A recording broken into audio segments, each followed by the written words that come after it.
இன்றைய தினம் 12வது நாளாகவும் ஆராய்வு நடைபெற்றது. அதற்காக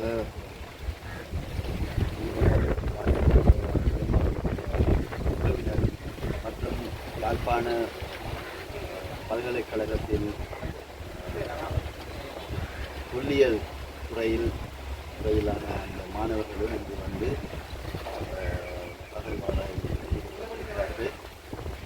அத்துடன் புதியதொரு இடத்தையும் கண்டுபிடித்து அதிலும் அகழ்வாராய்வு நடைபெற்றது. இது குறிப்பிடத்தக்க அம்சம் என்னவென்றால், கண்டுபிடிக்கப்பட்டுள்ள எலும்புக்கூடுகள் யாவையும் ஒரு குறைந்த அளவு, அதாவது 1.5 அடி 2 அடிக்குள்ளான ஒரு இடத்தில் புதைக்கப்பட்டிருக்கிறார்கள்.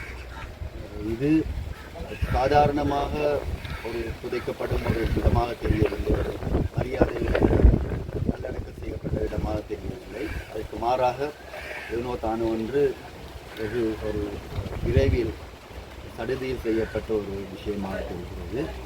அத்துடன் சிறுவர்களின் எலும்பும் காணப்படுகிறது. இங்கு மிகப்பெரிய ஒரு சர்ச்சையை தோற்றுவித்திருக்கிறது. ஏனென்றால் சிறுவர்கள் அவர்கள் எந்த விதத்திலும் அவர்கள் குற்றவாளிகளாகவோ அல்லது எந்த குற்றச்செயலில் ஈடுபட்டவர்களாகவோ கருதப்பட முடியாது.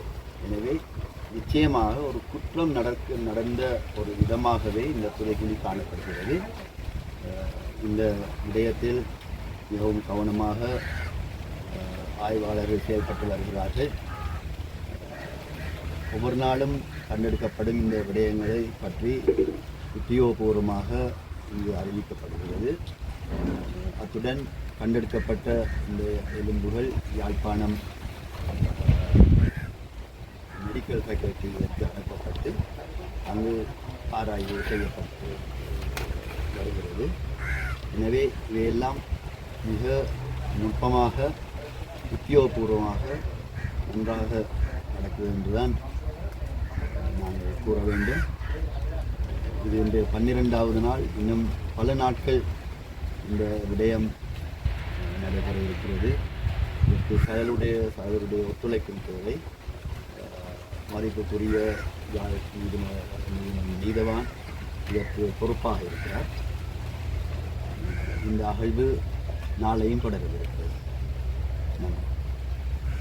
12ஆம் நாள் அகழ்வு பணியில் மொத்தமாக 52 மனித எச்சங்கள் அடையாளம் காணப்பட்டதோடு 47 மனித எச்சங்கள் மொத்தமாக முழுமையான மனித எச்சங்கள் வந்து அகழ்ந்தெடுக்கப்பட்டிருக்குது. ஏற்கனவே முன்னைய நேர்காணலில் தெரிவித்ததன்படி 4 குழப்பகரமான குவியலான மனித எலும்பு எச்சங்கள் வந்து ஏற்கனவே அடையாளப்படுத்தப்பட்டு அகழ்ந்தெடுக்கப்பட்டிருக்கு. இந்த 47 முழுமையான மனித எலும்பு எச்சங்களோட நேற்றைய தினம் மழை நீர் வடிதோடுவதற்கான கான்வெற்று நடவடிக்கை நடத்தப்பட்டதோடு அதுலேயும் அந்த கான்வெற்று பிரதேசம் வந்து கிட்டத்தட்ட 20 மீட்டர் நீளமான ஒரு பிரதேசமாக அந்த கான் வெட்டப்பட்டது. அந்த கான் வெட்டப்பட்ட அந்த 20 மீட்டர் பிரதேசத்துக்குள்ள 3 இடங்களில் மனித எச்சங்கள் வந்து வெளிவந்ததால் அந்த கான்வெற்று நடவடிக்கை அப்படி நிறுத்தப்பட்டிருக்கு. இது தனியொரு மனித அகழ்வு பணிக்குரிய இடமாக வராது. தற்போது நடந்து கொண்டிருக்கிற அகழ்வு பணிக்கு தொடர்ந்து வருகின்ற ஒரு பகுதியாகத்தான் அந்த பிரதேசம் வந்து அடையாளம் காணப்படும். சந்தேகத்துக்கிடமானதாக ஏற்கனவே நீதிமன்றத்தில் தொல்லியல் பேராசிரியர் சோமதேவா அவர்களால் தெரிவிக்கப்பட்ட இடம் இப்பொழுது தெரியும் ஏற்கனவே சுத்தப்படுத்தி அகழ்வு பணிகள் ஆரம்பிக்கப்பட்டிருக்குது. சில மனித எச்சங்கள் வந்து அடையாளப்படுத்தப்பட்டு துப்புரவாக்கப்பட்டிருக்கு. இன்னும் அது முழுமையாக எண்ணிக்கையில் உள்வாங்கப்பட்டு அறிக்கையிடப்படவில்லை. அதில் எலும்பு குவியல் தொகுதிகள் தான் காணப்படுது. அதை வந்து இலக்கமிடுறதுன்றது வந்து கொஞ்சம் நேரம் எடுக்கும். அதால் அதை அப்படியே துப்புரவாக்கிட்டு அப்படி விடுபட்டு நாளைக்கு அநேகமாக இலக்கமிடுறதுக்கான நடவடிக்கைகள் மேற்கொள்ளும்.